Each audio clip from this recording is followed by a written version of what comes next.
தமிழொலி சொந்தங்களுக்கு வணக்கம். தமிழொலியின் இன்றைய காலை நேர தலைப்பு செய்திகள். இலங்கையில் தடை செய்யப்பட்ட பிரமை திட்டங்களை நடத்தும் மேலும் 8 நிறுவனங்களின் விவரங்களை இலங்கை மத்திய வங்கி வெளியிட்டுள்ளது. இது தொடர்பான அறிவித்தல் ஒன்றை விடுத்து மத்திய வங்கி குறித்த நிறுவனங்கள் தொடர்பான விவரங்களை தெரிவித்துள்ளது. அது மாத்திரமன்றி இத்தகைய திட்டங்கள் தொடர்பில் மிகுந்த அவதானத்துடனும் விழிப்புடனும் செயல்படுமாறு பொதுமக்களுக்கு ஆலோசனை வழங்கியுள்ளது. யாழ்ப்பாணத்தில் கும்பலொன்று பெண்ணுக்கு போதை ஊசி செலுத்தி பாலியல் துஷ்பிரயோகத்திற்கு உட்படுத்தியதாக பருத்தித்துறை போலீசாருக்கு முறைப்பாடு கிடைக்கப்பெற்றதை அடுத்து போலீசார் விசாரணைகளை முன்னெடுத்துள்ளனர். யாழ் நகர் பகுதியை அண்டிய கிராமத்தைச் சேர்ந்த 34 வயதுடைய பெண்ணொருவரின் தாய் தந்தை மரணமடைந்ததை அடுத்து குறித்த பெண்ணும் அவரது மூத்த சகோதரியும் பருத்தித்துறை பகுதியில் உள்ள தனது உறவினர் வீட்டில் குறித்த பெண் தங்கி நின்ற வேளை அங்கும் குறித்த கும்பல் சென்று பெண்ணுக்கு போதை ஊசி செலுத்தி தாக்கி வன்புணர்வுக்கு உட்படுத்தியுள்ளனர். இதில் காயமடைந்த பெண் பருத்தித்துறை ஆதார வைத்தியசாலையில் சிகிச்சைக்காக அனுமதிக்கப்பட்ட நிலையில் தனக்கு நேர்ந்த கொடுமைகள் தொடர்பில் போலீசாருக்கு தகவல் வழங்கியுள்ளார். கடந்த ஜனவரி மாதம் முதல் பல்வேறு தடவைகள் 10 பேரை உள்ளடக்கிய கும்பல் போதைப் பொருளை கட்டாயப்படுத்தி நுகர வைத்து உயிர் அச்சுறுத்தல் விடுத்து தன்னை வன்புணர்வுக்கு உட்படுத்தி வந்தனர் என தெரிவித்துள்ளார். அரசு மற்றும் அரசு அங்கீகாரம் பெற்ற தனியார் பாடசாலைகளின் சிற்றுண்டி சாலைகள் தொடர்பாக விசேட கவனம் செலுத்துமாறு அதிபர்களுக்கு அறிவுறுத்தல் வழங்கப்பட்டுள்ளது. இந்த அறிவுறுத்தலானது இலங்கை பொது சுகாதார பரிசோதகர்கள் சங்கத்தினால் விடுக்கப்பட்டுள்ளது. குறித்த விடயம் தொடர்பில் மேலும் தெரிவிக்கையில், நாடளாவிய ரீதியில் இந்நாட்களில் வயிற்றோட்டம் தொடர்பான நோயாளர்கள் அதிகம் பதிவாகி வருவதாக சுகாதார பரிசோதகர்கள் சங்கம் தெரிவித்துள்ளது. சர்வதேச திணைக்களத்தின் பிரதி அமைச்சர் சன் ஹயான் தலைமையிலான சீன கம்யூனிஸ்ட் கட்சியின் உயர்மட்ட குழு நேற்று ஜேவிபி தலைமை அலுவலகத்தில் தேசிய மக்கள் சக்தியின் அனுருகுமார திசாநாயக்கவை சந்தித்தது. தூதுக்குழுவில் சீன கம்யூனிஸ்ட் கட்சியின் சர்வதேச துறை தலைவர் லியூ ஜியான்சாவோ மற்றும் இலங்கையில் உள்ள சீன தூதரகத்தின் அரசியல் ஆலோசகர் சென் சியாங் யுவாங் ஆகியோர் அடங்குவர். நாட்டின் தற்போதைய அரசியல் நிலவரங்கள் மற்றும் எதிர்வரும் தேர்தல்கள் தொடர்பிலும் அவர்கள் சந்திப்பின் போது கலந்துரையாடினர். கனடா மற்றும் ஏனைய ஐரோப்பிய நாடுகளில் வேலைவாய்ப்பு பெற்று தருவதாக கூறி நிதி மோசடி செய்த குற்றச்சாட்டில் சந்தேக நபர் ஒருவர் கைது செய்யப்பட்டுள்ளார். குறித்த நபர் படல்கம பிரதேசத்தில் வைத்து கைது செய்யப்பட்டுள்ளார். மேலும் இவர் வெளிநாட்டு வேலைவாய்ப்பு முகவர் நிறுவனம் ஒன்றை நடத்தி கொண்டு வருபவர் என காவல்துறையினர் தெரிவித்துள்ளனர். சந்தனக்காவ கொடெல்ல பிரதேசத்தைச் சேர்ந்த 29 வயதானவரே இவ்வாறு கைது செய்யப்பட்டுள்ளார்.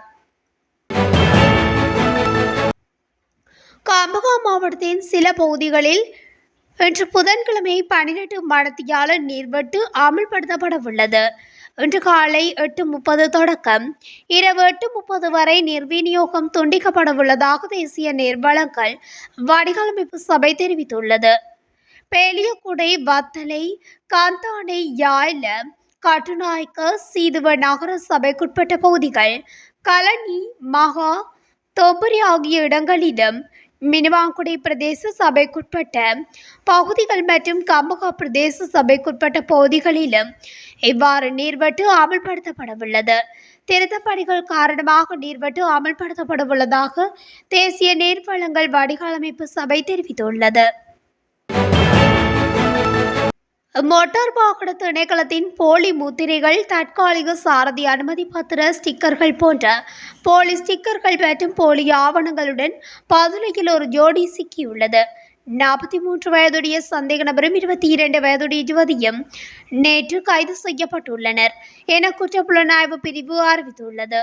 கைது செய்யப்பட்ட சந்தேக நபர்கள் அகரபத்தனை மற்றும் போண்டுலோயா பிரதேசங்களை சேர்ந்தவர்கள் எனவும், ஆனால் அவர்களுடைய தேசிய அடையாள அட்டைகளில் 4 மாகாணங்களின் முகவரிகளாக குறிப்பிடப்பட்டுள்ளதாகவும் போலீசார் மேலும் தெரிவித்தனர். கணவன் மனைவி போல் நடித்து பதுளை, கணுப்பவெல்ல, தலதாயில வீதியில் வீடொன்றை வாடகைக்கு எடுத்து அங்கிருந்து இந்த போலி ஆவணங்களை பயன்படுத்தி இருவரும் மோசடியில் ஈடுபட்டுள்ளனர். ஸ்ரீலங்கா சுதந்திர கட்சியின் தலைவர் பதவியில் இருந்து முன்னாள் ஜனாதிபதி மைத்திரிபால சிறிசேன ராஜினாமா செய்ய தயாராகி வருவதாக தெரிவிக்கப்படுகிறது. தற்போது நீதிமன்றத்தின் தடை உத்தரவுக்குள்ளாகியுள்ள ஸ்ரீலங்கா சுதந்திர கட்சியின் தலைவர் பதவியில் இருந்து மைத்திரிபால சிறிசேன விலகுவார் என்றும் அதே வட்டாரங்கள் தெரிவிக்கின்றன. கட்சியின் ஜாப்பின் பிரகாரம் கட்சி தலைவர் பதவியில் இருந்து விலகும் தலைவர் கட்சியின் போசகர் பதவிக்கு நியமிக்கப்படுவார்.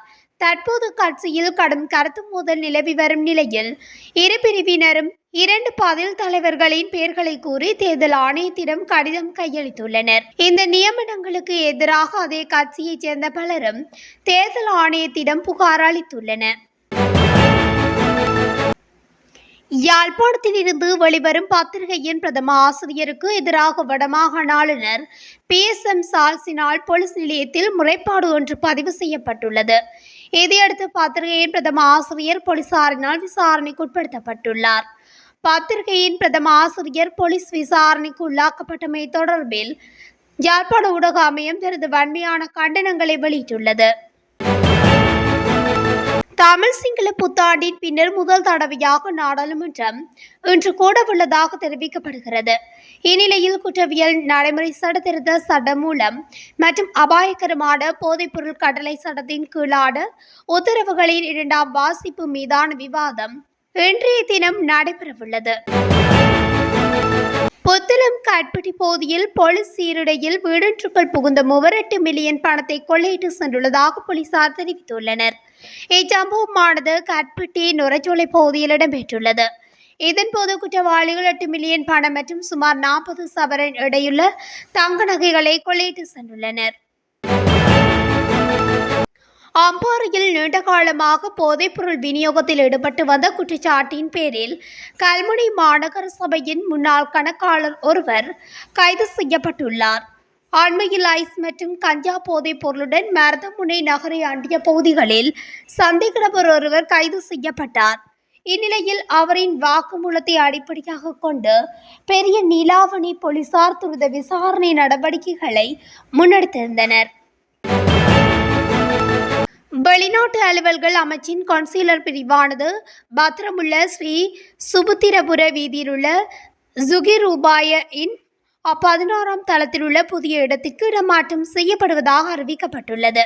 எதிர்வரும் 2024 மே 2ஆம் தேதி முதல் புதிய அலுவலக இடத்தில் வழமையான அலுவலக நேரங்களான திங்கள் முதல் வெள்ளி வரை காலை 8:30 முதல் மாலை 4:15 வரை சகல கன்சியூலர் சேவைகளும் பொதுமக்களுக்கு வழங்கப்படும் என வெளிநாட்டு அலுவல்கள் அமைச்சு தெரிவித்துள்ளது. இத்துடன் தமிழொலியின் இன்றைய காலை நேர தலைப்பு செய்திகள் நிறைவடைகின்றன. தொடர்ந்தும் செய்திகளை அறிந்து கொள்ள தமிழொலி ஊடகத்துடன் இணைந்திருங்கள்.